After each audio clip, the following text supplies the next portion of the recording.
All right, part 4 in, is it an anger management problem, or maybe it's not an anger management problem? So somehow we've gotten off track of what the original intent of that is, but that's okay because this has been really good conversation that y'all have been giving me in the comments.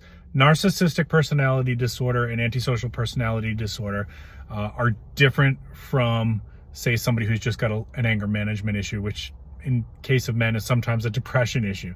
But this seems to be coming up because I think a lot of people are experiencing these things and misconstruing what we were talking about. So if you haven't watched part 2 in this series, go back and check that out because we talk a little bit about this. But short version is somebody with antisocial personality disorder is trying to intimidate you, and somebody with narcissistic personality disorder is trying to control you, right? This is a very oversimplified explanation of that.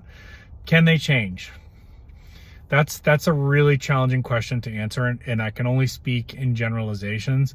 As somebody who works in the field of mental health, I can say that, you know, we tend to believe that everybody can change, that change is possible, but you have to want the change, right? You have to take ownership in your actions and see that what I'm doing is destructive to my family and the people around me that love me, and that I understand that my behaviors are in the wrong here, and I'm going to work on this and change.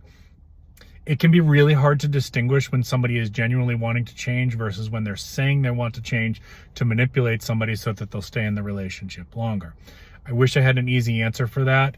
I think it's fair if you're in that situation to give somebody a timeline of, you know, you have 6 months to get better at this or we're done, right?